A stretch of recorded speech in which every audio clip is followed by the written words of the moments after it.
12. The news at 5 starts right now. And we start here first at 5. 2 people were found dead in a Northside Creek this afternoon. And Police Chief William McManus said that they were the victims of fast-moving waters that rushed into the city's drainage system. So this happened in the 12,500 block of Maltzberger Lane, which is on the north side. That area, by the way, about 5 miles from Perrin-Beitel Creek, where high water swept 11 people off the road back in June. Our Avery Everett now live from Maltzberger Lane with more on today's tragic discovery. Avery. Well, the search of Salado Creek stretches far beyond what I can see where I'm standing right now. To put it into context for you, we know police found those 2 bodies more downstream than where we are right here, but it's expected they came from somewhere more upstream. So obviously the water last night was forceful enough that it carried 2 bodies, and it also took with it so many piles of debris. I mean, you can see just part of that behind me. Shopping carts, bicycles, clothing, all things that police have had to navigate today. So I want you to take a look at this video we shot earlier, and you can see part of the police investigation. So here's what we know about those 2 people who were found dead. San Antonio Police Chief William McManus says they appear to have been homeless. He says it looks like they were washed up with the water last night, but he didn't know from where. They were young adults, 1 male and 1 female. The chief says at this time there is no suspicion of foul play. He says friends of at least 1 person dead let police know they were missing hours before their bodies were found. And ultimately, they helped find their bodies today. Their friends knew that they hung back here, and they were concerned because they hadn't seen them.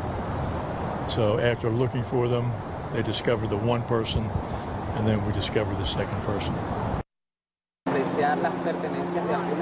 So at the time of the news conference just a couple of hours ago, the chief says they were possibly looking at a 3rd victim, but we were told that man was found alive and safe. Stephania? All right, we're glad for that, Avery. Thank you. You know, last night, heavy downpours led to this dramatic water rescue. You're about to see it near Grantham and Brettonwood, right off of Verdeman Road on the northeast side. Let's show you that video. SAPD says that a man walking close to a creek bed fell in just as the water was rising, and neighbors who were around, they heard the man screaming for help, so they called 911, and then San Antonio firefighters got there. They got in a boat, and then they pulled that man from the water, and luckily he was not seriously hurt. Adam, all right, we've gotten decent rain, I should say, in the last 24 hours, but looking ahead, it looks like our rain chances are going down at least for this week.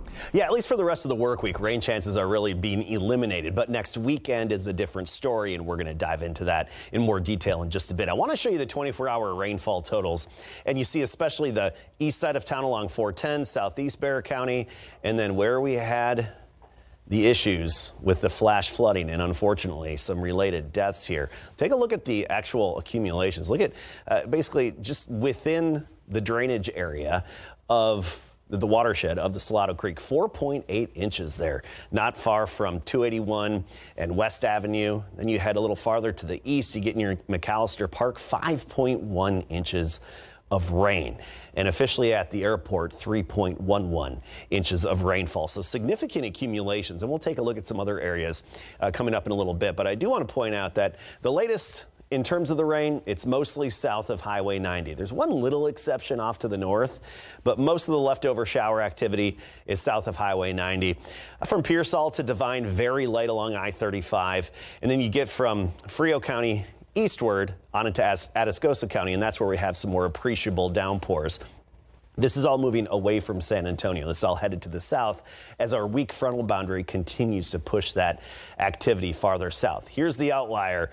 It's this outflow boundary coming in from the north, and it kick-started a few showers up in the hill country. We could see a couple more from that, but for the most part, the rest of this evening, we are looking dry along and north of Highway 90. We'll talk about the weekend rain chances in a bit. All right, thank you, Adam. You know, on this Labor Day, laborers gathered to demand a more robust deal on Project Marvel as the plan for the city of San Antonio and Bexar County to help build a $1.3 billion arena moves ahead. Several unions also want that plan to include more public investment. So today, several unions, along with people from the Schools Our Students Deserve Coalition, they rallied on the steps of City Hall. And our Garrett Berger tells us now what they wanted.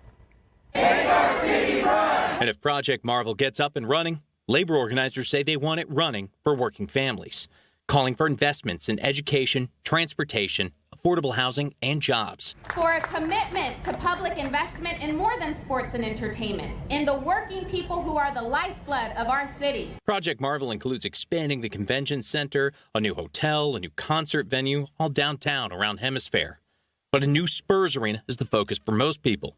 The City Council approved the non-binding terms of a deal to fund that on August 21st. It includes the city and county covering most of the arena's construction costs. More public money for arenas when they need to be investing in our people. A community benefits agreement proposed in the current deal would have the Spurs kicking $75 million over to the city over 30 years and paying its full-time employees at least the city's entry wage, currently $18 an hour. But some want workers to be part of these conversations too. That the members we represent and the workers we want to represent in the future have a seat at the table. In the crowd were also council members who had voted against the Spurs Arena deal. But what we know today's about is ensuring that as we continue to move forward with Project Marvel, that the folks who build and make this city run have a say in what it looks like. Voters will have a say on the county's portion of funding the arena in November. And if that gets shot down, the whole arena deal could fall apart, at least in the form it is now. When we fight, we win. All right, we're going to keep fighting. Happy Labor Day, y'all. Garrett Berger, KSAT 12 News. In other news, today marks 6 years since Anthony Clark was shot and killed outside of Club Groove on San Antonio's east side, and his mother hasn't given up on her fight for justice. San Antonio police say that someone opened fire with a high-powered rifle from a distance and killed Clark, and no one's been arrested for that. Clark's mother, Barbara Boyd, visits his grave several times every week, and she says that she has no peace, so she's pleading for the person responsible to come forward. We have a person that murdered somebody, and that was my son. And if he's still out there on the loose, God forbid, I hope he don't hurt anybody else. So Boyd is hoping that a Crime Stoppers reward of up to $5,000 will encourage anyone to speak up. If you know something, call Crime Stoppers. The number is 210-224-STOP. The holiday really took a tragic turn early this morning for one driver on the city's south side. So take a look at this. You can see right there, that's a mangled car right there on its side, leaning against a utility pole at Moorsund and East Bates Boulevards, right near East Ashley Road. We're told that this crash happened just before 6 a.m. The driver was killed. So far, San Antonio police don't have any details as to what might have led to that crash. We also don't know the driver's name. Today's September 1st, and that means that people affected by July's Hill Country floods have 3 days to apply for help from FEMA. FEMA officials say that flood victims in 10 Texas counties are eligible for disaster assistance. So they're telling people to file insurance claims on their primary homes, personal property, and vehicles before they go to FEMA. Those people could also qualify for unemployment benefits if they lost income or their job because of the floods. So again, the deadline for this is September 4th, this Thursday, and we have a link to apply to the application to apply for that on KSAT.com. As of today, several state laws are in effect. A few of them deal with the state's education system. KSAT's Madeline Lambert tells us more.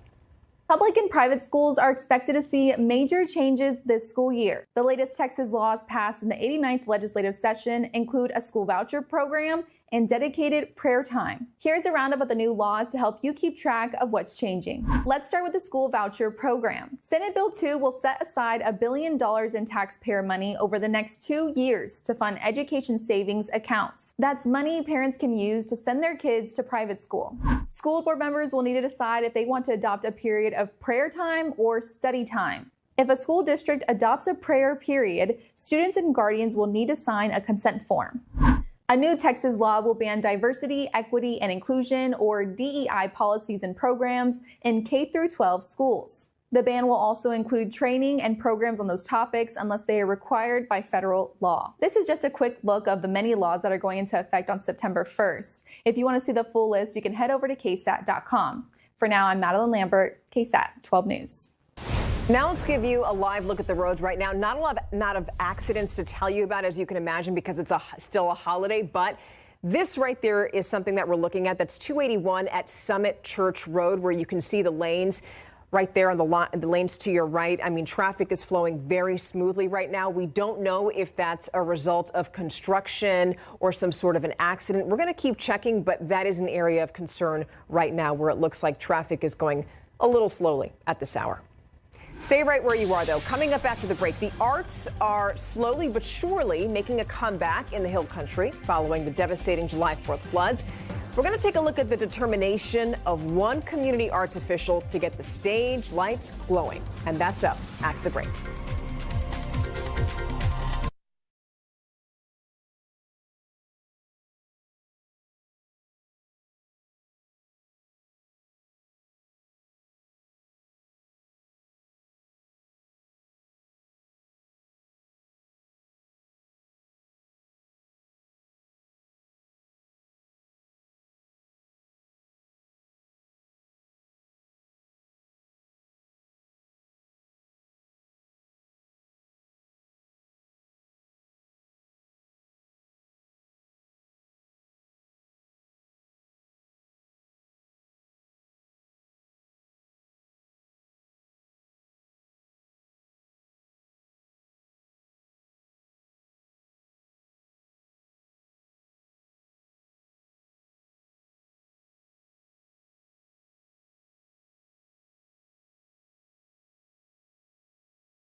Coming up tonight on the 6 o'clock news, it's a story that's going to make you smile. An interior designer, that's her right there. She's from Ingram. She's going the extra mile to help neighbors who lost their homes in July. She's donating furniture for free, and she told me that she's doing it just because. It's a different venue, but the goal is really the same, and that is to entertain the public. The July floodwaters swept away the Hill Country Arts Foundation in Ingram. But as Patty Santos shows us, the shows that were planned are still going on. The show must go on. We're theater people. We'll just do theater anywhere. Improvise. Exactly. The Hill Country Arts Foundation just wrapped up its summer shipwreck play. We cannot use our theaters at the moment, so we have moved outside to Stonehenge too. The HCAF indoor and outdoor theater space and building was severely impacted by the flood. Damage-wise, just repairing the damage to the buildings, the outdoor theater, the indoor theater, offices, and the ceramic studio is about $2 million. And that's before putting any equipment in it. Future shows and performances will be worked around in new spaces, but Executive Director Sarah Tacey says with the financial support coming in, the goal is to be back soon. In my dream of dreams, it's certainly ready for next summer. Patty Santos, KSAT 12 News.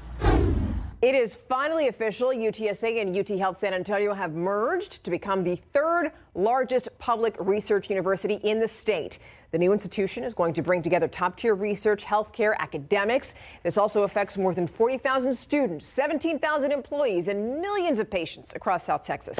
And experts say that this merger is going to boost the local economy, create future-ready jobs, and also advance breakthrough research that can change lives.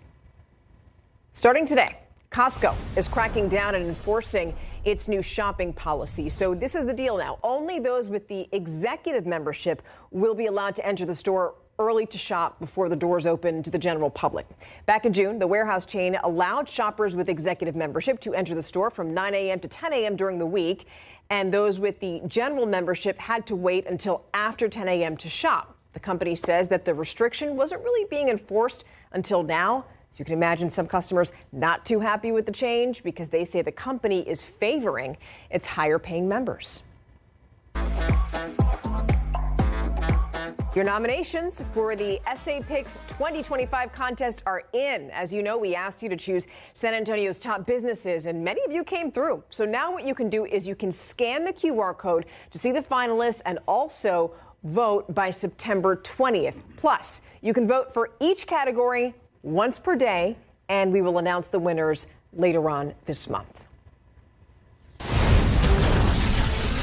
I think the story was really the rain just for these past few days. And look at the skies there right now. I mean, 86 degrees. You've been saying this, Adam. Whenever it rains, it cools us down. The question is whether we're done with the rain for the rest of the work week, at least. I think for the rest of the work week, we're pretty much done. It's next weekend that we're focusing on for our next opportunity for what could be some more heavy downpours. And I'm not going to rule out flash flooding for next Saturday evening and Saturday night and on into Sunday. Right now we have the chances at 50%, meaning about 50% coverage. And honestly, I'd even probably be fine boosting that to 60%, even this far out. Now, here's why. Here's what we're watching.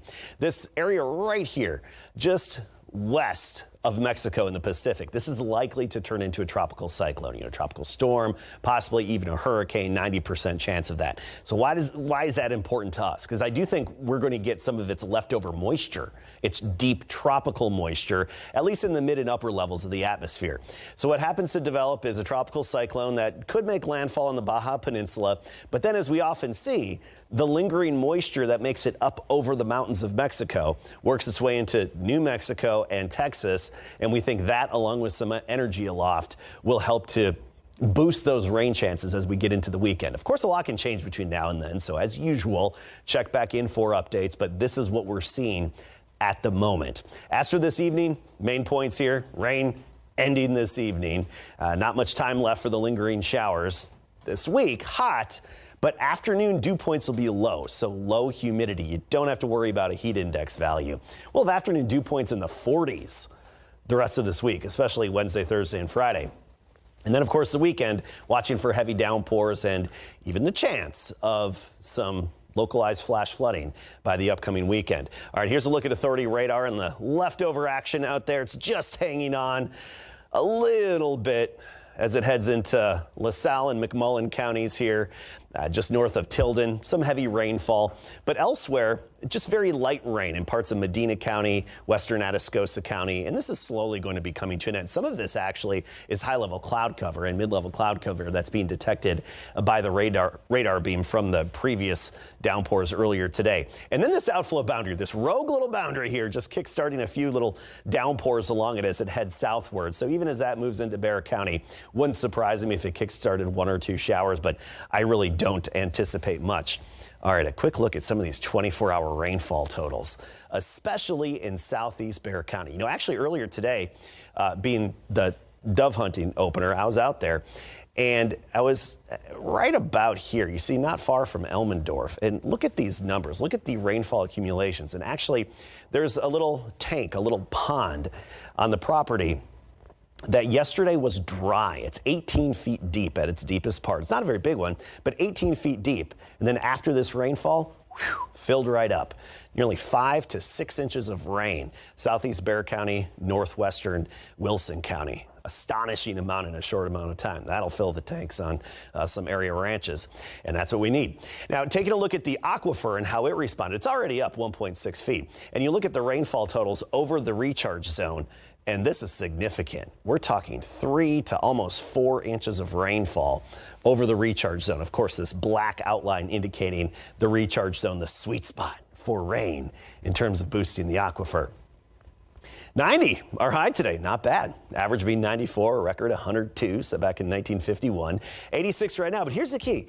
Dew point, 71. It is sticky outside, so it feels like the lower 90s. 79 Port SA, 79 Castroville. You can see where it has been raining recently.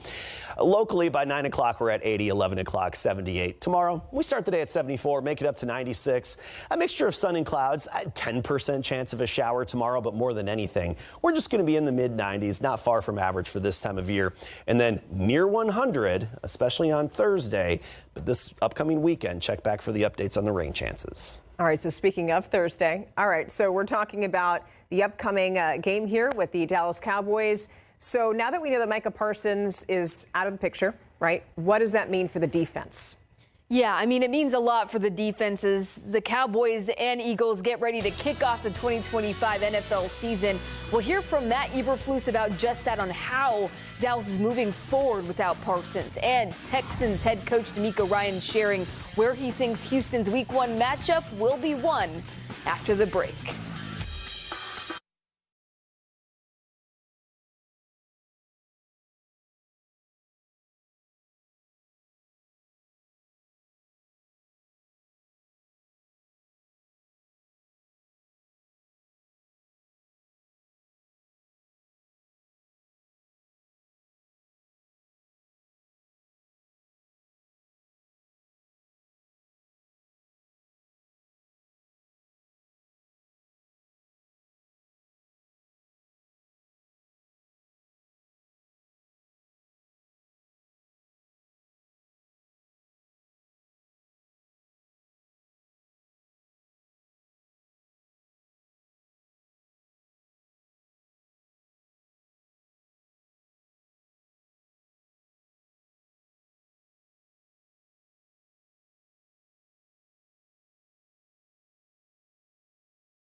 While Micah Parsons watched practice from the sidelines this summer amid a contract dispute, defensive coordinator Matt Eberflus was unknowingly already preparing for what was to come. Parsons being traded to the Packers from the Cowboys. Today, Eberflus sharing what went on from his vantage point while Parsons was unavailable throughout training camp. Was forced upon us, because of the whole talks back and forth with the contract. He was unavailable, and all those things. So it's important that, we went forward with the guys that we had, with Tay and Sam and all the guys that we have in there, and they did a great job. They worked their butts off in training camp. Well, Eberflus also excited about what defensive tackle Kenny Clark, who was acquired in the Parsons trade, will add as the Cowboys try and quiet Saquon Barkley and the defending champion Eagles this Thursday evening. As the Texans set out to defend their AFC South title, Houston getting word today that Rams veteran quarterback Matt Stafford will start on Sunday after missing some time with a back injury. Here's what D'Amico Ryans says the Week 1 bout will come down to. This game, I think ultimately it is right now as I continue to go through it in my mind, I think it really hinges upon both offensive lines blocking two really talented defensive lines. The Rams have one of the best young defensive lines in the NFL, Verse, Fisk, Turner, Young. Same for their offensive line versus our defensive line. We have a really good group up front, one of the strengths of our team, and we have to, it's going to be a challenge to see how that shapes up, but both offensive lines are going to have to play well, and whoever wins that battle, I think, will ultimately decide the game. Well, it'll go down at SoFi Stadium. Texans versus Rams. Kickoff is Sunday at 3:25.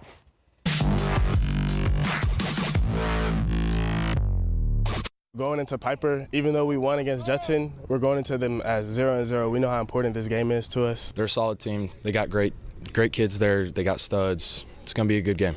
Coming up at 6 o'clock in sports, we're getting you ready for week 2 of the high school football season with our big game coverage, game of the week, and 12's top 12 rankings. We'll be right back.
Labor Day may be over, but there's still plenty of ways to save in September. That's really good news. If shopping wasn't on your Labor Day list of things to do, no worries, because deals on big purchases like mattresses, appliances, those are still happening. Tomorrow on GMSA, where to save all month now that the holiday weekend is over. And here's a look at what's coming up tonight on ABC Primetime. On this Labor Day, you can do a 3-hour binge with Jimmy Kimmel with Who Wants to Be a Millionaire. That's going to be from 7 to 10. And then at 10, we invite you to join us again for the Night Beat. Adam. These showers are going to have a hard time surviving past sunset, and that's when most, if not all, this action is going to be coming to an end. A lot of it is south of San Antonio, with the exception of this little outflow boundary that's working its way through the hill country, headed southward towards San Antonio, which could theoretically kickstart a shower, but I think it's fairly unlikely that's going to happen. Tomorrow, pretty much dry, just sunny, mixture of sun and clouds, mid-90s in the afternoon, temperatures we're used to. 96 Uvalde tomorrow, 95 Gonzales, Kerrville about 91. Near 100, a good chunk of this work week until this weekend, watching for heavy rain, possibly.